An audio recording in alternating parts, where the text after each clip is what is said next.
Well, hey man, I appreciate you coming in. Got Spencer Waggoner. I'm, super excited about this. Like I told you, I had to prepare for you, man. I had to do my research on you. So, thank you for being here. And I want to jump straight in, but I want to give you like a 30-second to a minute window to tell everybody who is Spencer Waggoner, like high school, what you've accomplished. I mean, we're going to dig into it deeper, but just a little quick intro of who you are. Hey, just a real quick intro. Hey, I'm one of 11, single parent household, raised us all, 9 older brothers, baby sister, born and raised native Arizonian, past Padre, Utah State Aggie. But just, hey man, a humbled individual, that's it.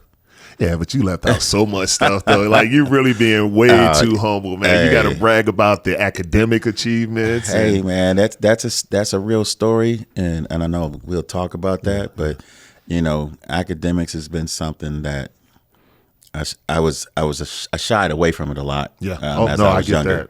That. But I had a teacher that just pulled it out of me and was like, "Hey, you could do this," and fortunately, I maxed out as much as I could with my education, thanks to football and sports and life lessons. So, we'll dive.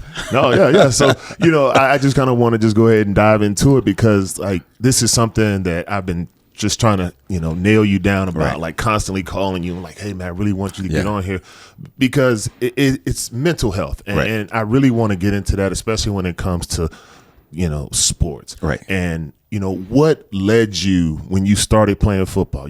It's high school, college, and as life progresses, like how did your personal journey turn into I want to do more when it comes to mental health? I want to help people understand how that coincides with sports and how that can make or break somebody's career. Man, great question. So, being one of many, having 8 older brothers. And watching the downfalls at the time. At that time, there was no such thing as mental health. It was, he or she is, or we kept it quiet in the family, right? Yes. And so being a young guy, very observant, quiet, because when you got that many brothers, it's a lot of talking going on. So for me, quiet guy, listening, but watching the ups and downs of individuals, right? Watching Olympic athletes, professional athletes, and your family, like you can touch them. But seeing there's something missing, there's something there, and then watching the self-medication on things like that. So whether it was drugs, it was, mental lapses, mania instances in certain situations. Tough, right? But you're a young guy and you're like watching, I'm like, man, what's going on with these guys? Understand, no. And as I got older, I'm like, oh, they were self-medicating because they were having some type of chemical imbalance. But at the time, we didn't have a lot of research on that mental health component. And that's I want to kind of piggyback on that because one of the things that I was really thinking about knowing that you were going to be on here was I did some self-reflection, when I was coming up. And like you said, when we were coming up, mental health in sports was just like you got to get tough. You got to deal with it. And it was just like you'd go home and you're feeling some kind of way and these emotions, but you don't know what's going on. So you can't express it. You can't express it. And when you do express it, it comes out in anger and rage. Well, but those are natural expressions, right? Yeah. So when we're talking about expressions and different feelings and emotions that we bring out, those are normal. Yeah. Those are natural. But being an athlete, being a male, those are things that you're not supposed to show because there's a thing, right? We can play with emotion, but just don't be emotional, right? And so you're trying to dive. You're trying to dive in between two of those things, but we forget about everything that happens before that, right? So I always say we do an ABC analysis on everything, right? And so the A is the antecedent, the B is the behavior, and the C is the consequence. Well, we get to practice. Well, our coaches don't care about what happened during the day. Not at all. They don't care about what happened at home, mom, dad. But you get home, you get to practice, and you might, hey, Russ, what are you doing over there? What are you? Well, Russ done probably, mom talked to mom. Mom had a bad day. Somebody passed. Nobody did the reflection to check in, right? Yeah. And so these check-ins are important when we're talking about that whole mental health thing. Yeah. And that's been a big thing for me, man. I like following that ABC on anything. Yeah. And I do that with my kids, my students, and my athletes, you know, just a check-in to now I can gauge where are they at. If they're here mentally, great. If they're not, now I know what to do. And okay, so when you get a kid, let's say because you're experienced with this, and I guess it's more of a two-part question, it would be your experience, you know what to look for. So when you get a kid who comes to practice, what are some signs that you're looking for that something may be off? You know, there may be a situation at home. And then also, how do you empower parents to also have that keen sense or that eye that you have? See, I love it. That's a great question. So in anything we do, it's relationships, right? Yeah. So if I don't know my players, I have nothing, right? Right. If I don't know my students, I have nothing. Right. You know, and so that's the biggest one that I encourage people with is that relationship, relationship with players. Yeah. Like, hey, Russ, how we doing today? Great. Yeah. Okay, good. Yeah.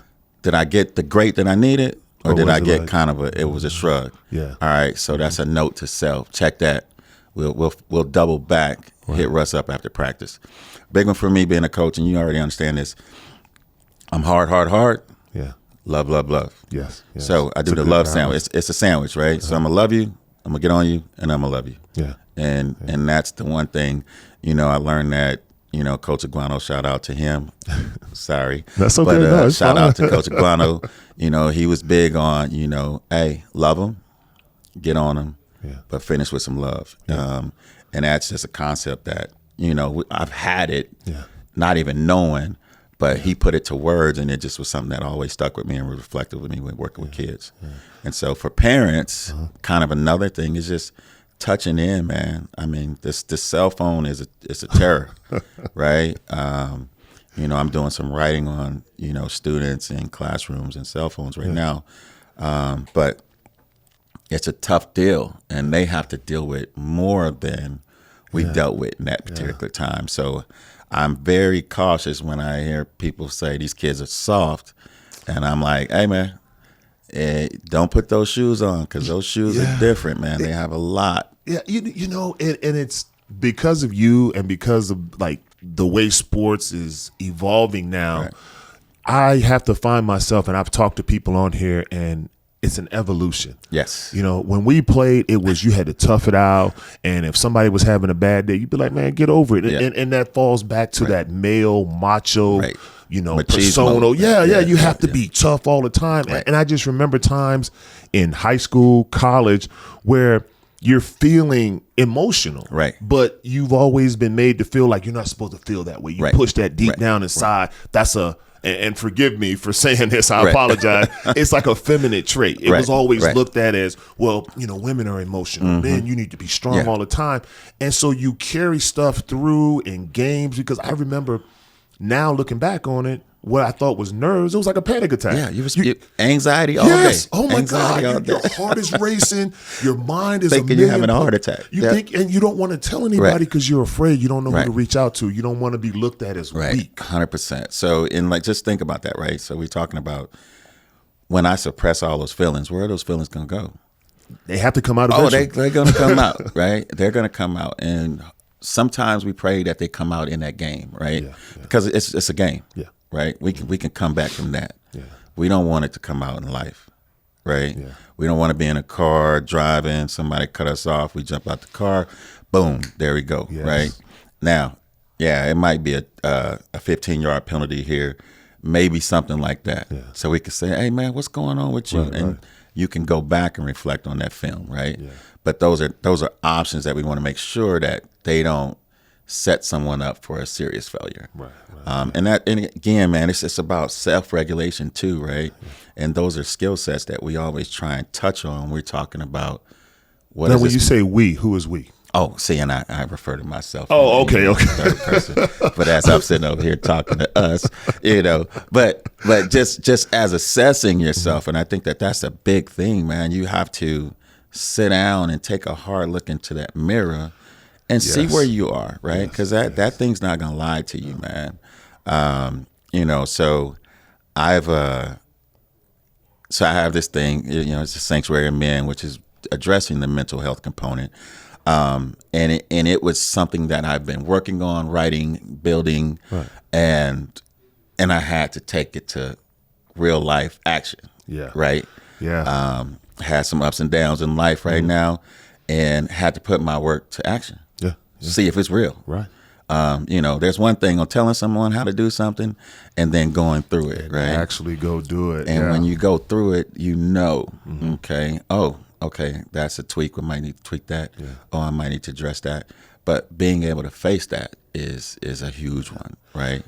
Yeah. And that's something that, and I love this topic because it's something that I never thought I'd be comfortable sitting here to be able to share with somebody and talk with an audience about these problems that you have because, for so long, like we said, you've been taught to keep that in and you got to be manly and machismo and you rah. And we really don't even understand the definition of what that is, right? Yeah, what is that? What is masculinity? I mean, you've been taught, okay, you're a provider, you're a protector. 100%. And I even being a little old school and, a little bit of a dinosaur, but I am transitioning.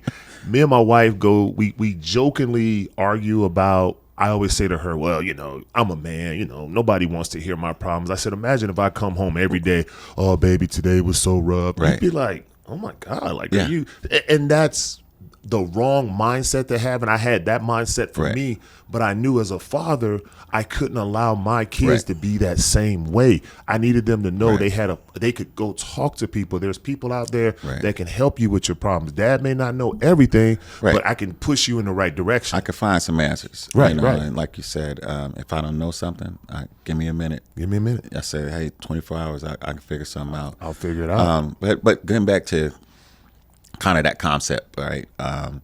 It's been something for us as men to just have this wall up because that was the protection for us. Yeah. Right. Because there's very little areas and places where you can let that wall down, and put your guard down, and be okay with that. And sometimes, like you said, you have that with your wife. Yeah. We can have that conversation. And I think that once we address it from a stance of, I'm communicating my feelings, I'm talking to you about how I feel, I'm not complaining. No. I'm communicating these feelings, and you have a soundboard that's there to listen. And I think that that's the most important thing. When you can get somebody just to listen, I don't need you to fix nothing. Yeah. I just need you to listen. Sometimes that's all you really need is just, and a good cry. Man, listen, man. It's like cleansing for the soul. And I can say this at 48 years old. Come on, man. Listen, men at times have moved away from that component of connecting those emotions, right? Crying somehow is weak. No, crying is relief, man. I'm big on this meditation. I'm on my meditation game, and I meditate every morning. As I go to the gym, I sit in my hot sauna box for about 30 minutes, and I get my meditation on, and I have some of the most profound experiences during these meditations, right? Because they will tag and hit certain emotions within you. They'll bring up some of the things that you need to address and deal with up front. But the most important thing about it is it's allowing you to breathe. And I didn't understand what this stale air in your body is, right? And that's one of the things that we do in meditation, which is work on your breathing, right? And so you're talking about those anxieties on getting ready for this game, and all these things are going through you. I go back and think about that, like, hey man, what if we was just breathing out there? Yeah, nobody taught us that. Nobody. I tell my kid that, and he'll be like, dude, when you get nervous, oh man, just take a deep breath, man, and let it out, and then just relax and go do what you need to do. And it's bananas because, like I said, it's like playing in front of so many thousand people, right? So I'm sitting here laughing, and I was like, man, we playing BYU. I'm down. There's 90,000 people there. I can't hear any of these people. No. Can't hear them. Nothing. Right? But I think about you. I think about Deuce. I think about these kids. National television, man. Millions of people watching them. And he got to go make a play. Yeah. You got to get out here and play. So when we talk about the pressures and opportunities and how these young men have to deal, young men and women, they have to deal with these things, right? They need it. Yeah, you know, they need those support systems. They some of those individuals are taking care of their families. I mean, come on, man, you're 19. I mean, like I said, you understand. I understand. I knew where my check was going. Yeah, I knew where it was going. Yeah. And I knew we just passed it on. That's thank what do you need? Here you go. That's it, right? Yeah. And you think about those times for us where we didn't really have those strategies and resources. But I'm so glad that the kids today have that, because it's only going to benefit them. Oh, right? absolutely. It's only going to benefit. Like you were talking about that. You know, just a little side story. When Deuce was playing, I think they were playing Saguaro, and it was his first game on like ESPN. Mm-hmm. So like you were saying, it's this huge national audience. The stadium is packed, and this is a high school game. And he had game of his life. He was player of the game, had 3 sacks.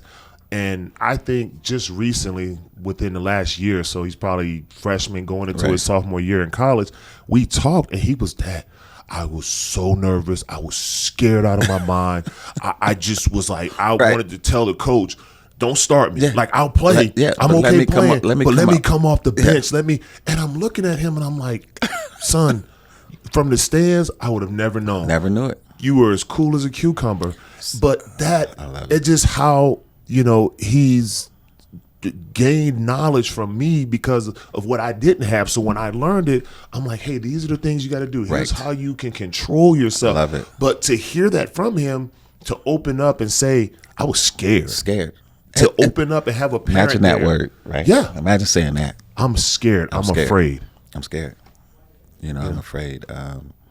And being, like you said, being on that island, right? I'm afraid. I'm scared. That's normal. Yeah. That's natural. That's a natural emotion. There's nothing wrong with being scared. Nothing wrong with it. So embrace it, right? Yeah. So if we embrace it, now we can deal with it. Yeah. So, you know, I always laugh. So we were talking about, you know, CARR Method and whatever. The CARR. So I'm laughing. So because you got to explain the CARR Method. Yeah, you can't all right. So the CARR Method it's a little strategy on dealing with behavior and kind of just addressing certain things. It was a concept that I came up with. Being a self-contained teacher dealing with behavior management and all sorts of conduct disorder. And so I came up with this analogy: choices, attitude, respect, responsibility. And it allowed me to kind of work with at-risk kids, troubled kids with their parents, and in class. And so we wrote a little book, the CARR Method. But in the book, I always talk about how many choices our kids make before they even walk out the door, before they even get on the bus, before they even walk into the classroom. But we have parents thinking their kids can't walk down the street. Well, they've made all these choices. Yeah. They've made every choice possible to man. You didn't even know. They're doing this all day. Okay, so that's a jewel right there, because I didn't even give that much thought. Like, can they just wake up? I gotta come on, get ready. You gotta do this. So and they've made all those choices, but those choices have been refined into them, right? They've been ingrained in them. You know what you taught Deuce. I mean, hey, he knew who to stay away from. He knew what to do. He knew when to do it. Yeah. But those are constant choices that our kids and individuals make every day. Yeah. Now we want to grow upon those, and how can we increase those positive choices? Yeah. And that's always been something that I tell parents, hey man, just chill. Yeah, but that's hard to do though. That's you say that like it's so easy. Like people just chill. Yeah, but I mean, but the facts are, right? They've been making these choices to get to where they are to this point in time. We're just going to be supportive in it. Yeah. Right. Yeah.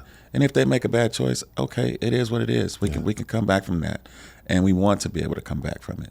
But you know, the skill set and the opportunity that they've had making all these choices all the way up until this point, they've been pretty successful. So I always tell my kids, hey, listen, hey, you don't want to be at school, that's fine. But what we have to do is we got to go back and let's go through this whole scenario. Did I wake you up? No. Did I wash your face? No. Did I brush your teeth? No, I put your clothes on. I walked you to the bus stop. I made you get on the bus. Yeah. And then I told you to walk into my classroom and to act like you don't have any sense. Okay, so I'm trying to figure all choices. I'm trying to figure out where I was in your choice. Now, where am I at during this? Oh, so you made all these choices. Right. Okay, so since you made all those choices along the way, I'm going to ask you to make another choice.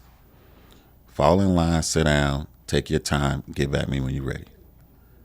And they usually fall in line, get with me, and we're back on track. That's a very modern way of thinking. Like to me, some of the things that I hear and I listen to people when they come on here, and I sit here and I reflect on my own, upbringing, and things that I'm like, wow, I would have loved for a teacher. You walk in the room like, hey, Russell, what's wrong with you today? Hey, I didn't do that to you. Right.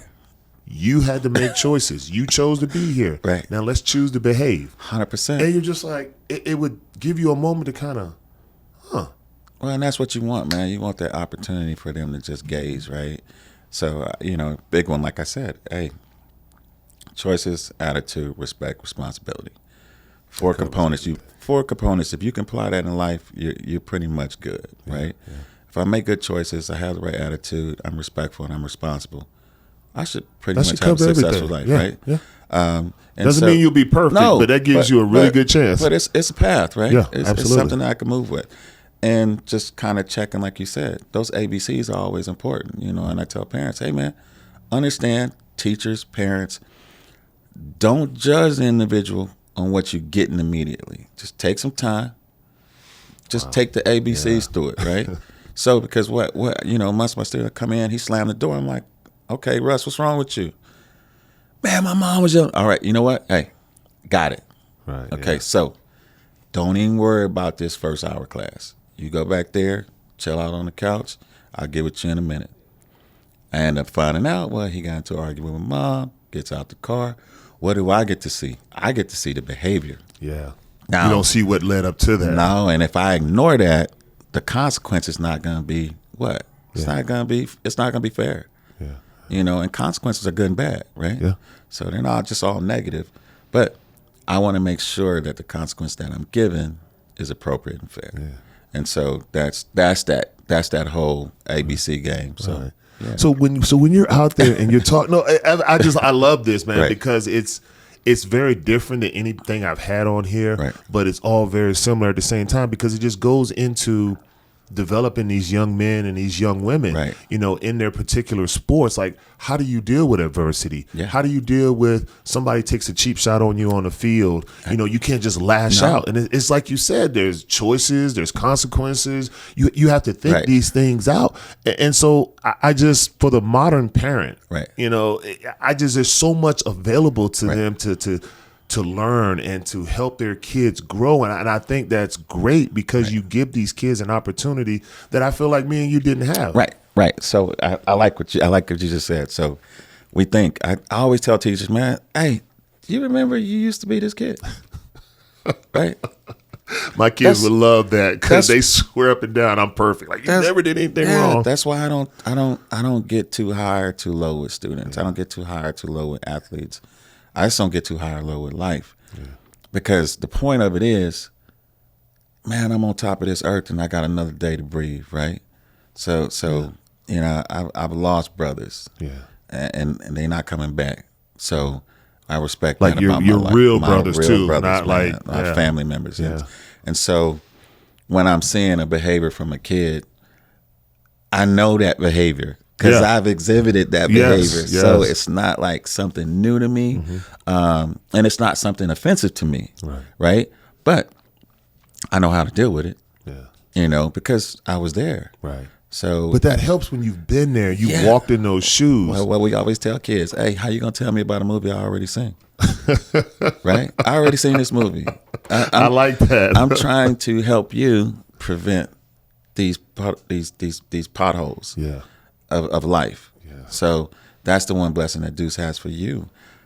You've seen this. Yeah. So if we've seen it, just remember we're not being disrespectful by any means, but we've seen something. Yeah. And so all I'm trying to do is give you another tool to put in the toolbox. Absolutely. A hammer works for certain things. Yeah. Can't do everything. Can't do everything, right? Yeah. And that's the goal, is trying to get these kids the tools that they need so they can fix the things that they need to fix, And if they can't, we can come back and reassess it and see if we need to go a different route. And that's the big one, man. No, it is, man.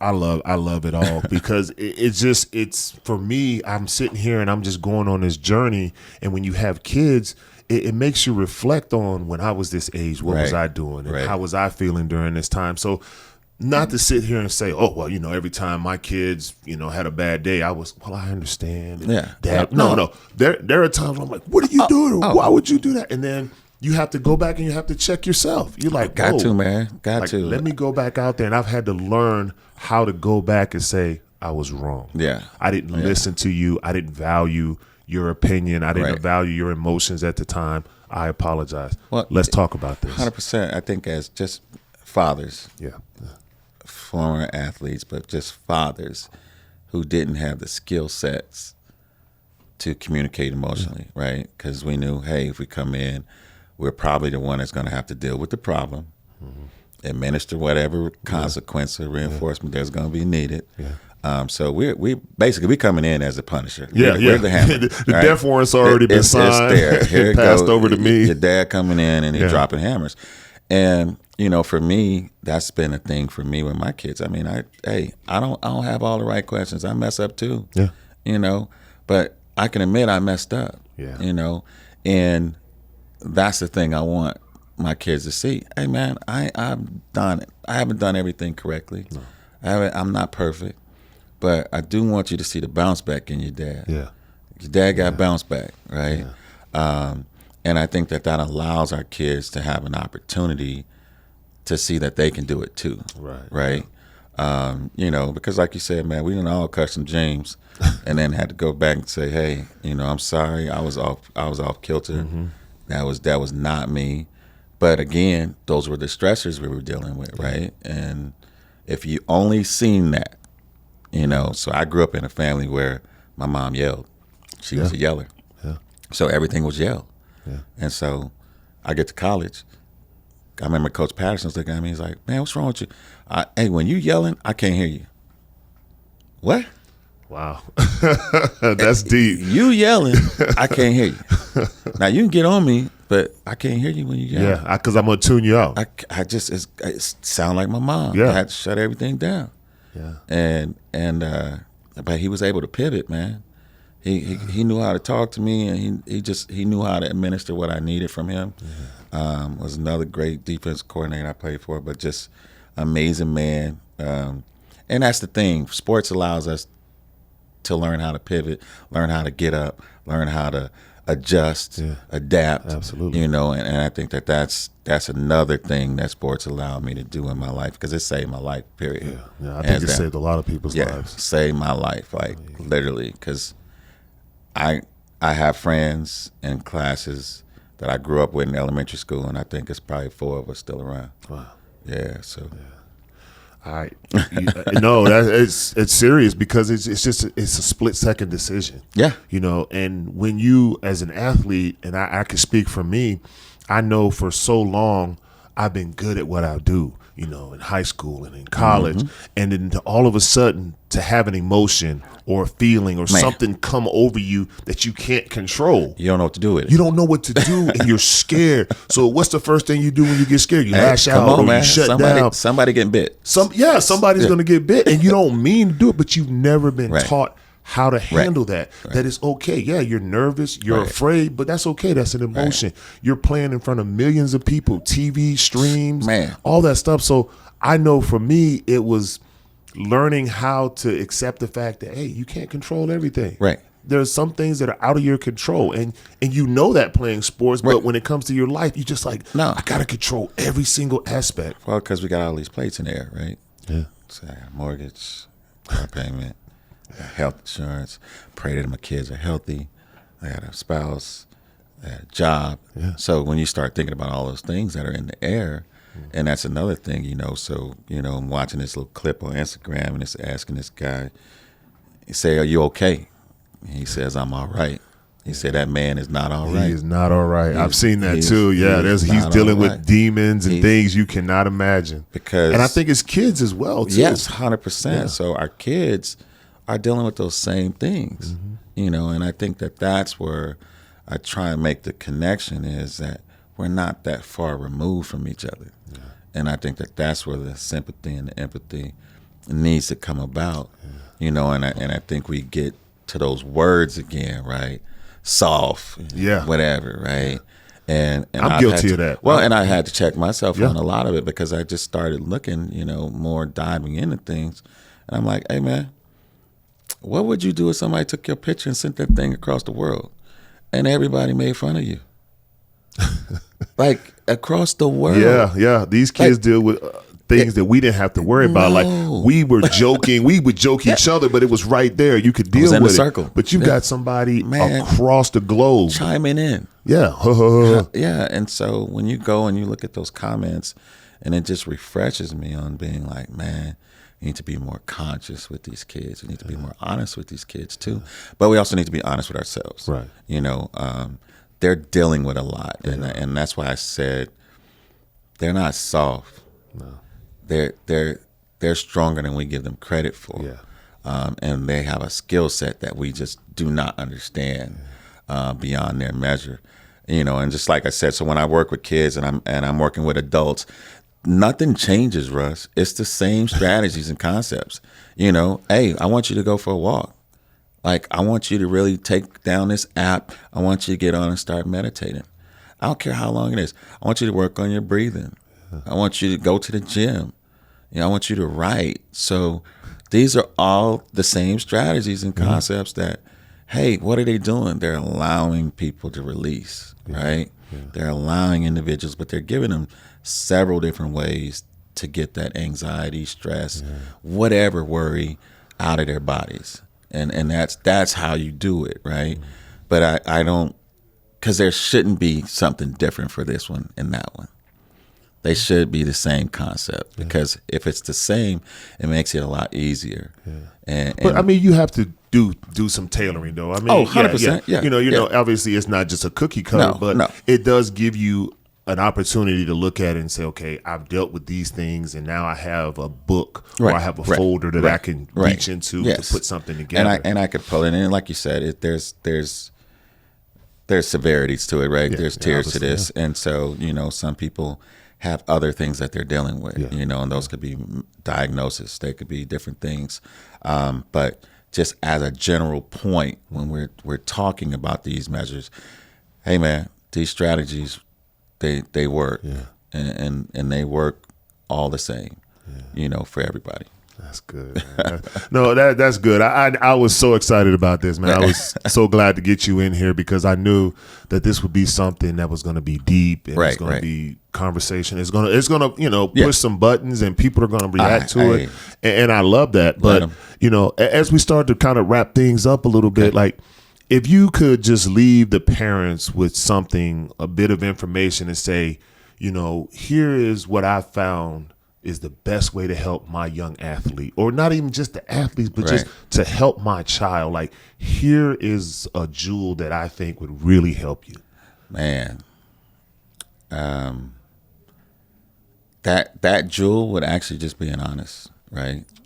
Being honest and selfless, and being able to be open, right? Yeah. Because I think that as parents, we want to have those conversations with our kids. Being a teacher, I'm around other people's kids more than I'm around my own kids. Right. And when we look at the time and the totality, how much time and FaceTime are kids in front of their parents? And when you look at that number, it's not a big number. Really? Yeah. So. See, I think it's weird because I guess maybe it's a Southern upbringing. Yeah. Like, we sit down for dinner, even if it's just a pizza. Yeah. Hey, man, what's going on? How was your day? And that's fine, right? So, but you now track that time, right? So we track that time with these kids now. You know, we at my table when we had dinner, phones were away. You can't have your phone, right? Yeah. And then there's those conversations that you have. But when we track it, those conversations, 15, 30 minutes. You know, and so you think about that snapshot of a day. They're gone 6 hours. They play sports probably 8 to 10 hours, right? So we get home, you're working. Yeah. Mom cooking, daughter probably working. Yeah. So everybody comes in, we sandwich together, get that time. They have to disperse off into their, You know, so as we think about those times, you know, we just really want to maximize each effort that we possibly can. You know, being a dad of, you know, kids and, you know, having a co-parent, that's another, you know, component. But I would tell parents to, hey, be as honest and open as you possibly can with your kids, just about your struggles with feelings, emotions, anxiety, and different things like that, pressures, and just how you deal with them, right? And don't be afraid to go to counseling. Yes. All right. Yes. You know, that used to be a taboo in our culture. Now I ain't going to a counselor. I ain't talking to nobody. I'm not telling anybody all my feelings. It helps. It helps. And it's not a weakness. It's not. It's not a a strength to it's be a, able to go in there and tell somebody, 100%. I can't handle this. Yes, and I need help. Right. I need help. That's the big one. That's, Can you help me? Yes, and I think Kevin Love came out a while back, and he was one of the kind of first guys to kind of come out and talk about his mental health. And he was just like, hey, I'm struggling. You know, I'm struggling. And I respect all of that because I'd rather know what someone is struggling with so we can help them. Than to watch them just decay and then make fun of them on social media. Absolutely. And, you know, so those are things, you know, like I said. Yeah, man. This is deep, man. This was like I'm so glad you came, man. I'm so happy to have you here, and just I think this is one of my best shows, man. I appreciate you. This was just something because it really made, like you said, it made me reflect on, you know, as a father, and, you know, am I doing the things that I need to do? So, you know, to be able to tell my kids, hey, you should reach out for help, but also showing them, like, look, I'm doing Dad is doing it as well. You Right. know, I'm not perfect. You know, I've cried in front of my kids a few times, and, you know, it's like such a shocker because in their mind, this is the big protector. And, They've never seen it. They've never seen that before. So, like I said, man, I just really appreciate you coming on here, and this was like really great. I mean, I'm super informed now. Like, I feel like I'm a better person after talking to you. Whatever, man. I appreciate it. Like I said, it's something I'm here for. I'm here for these kids, and I'm here for men because I'm trying to really work with men on tapping into that and giving them the strategies, the resources that they need to know.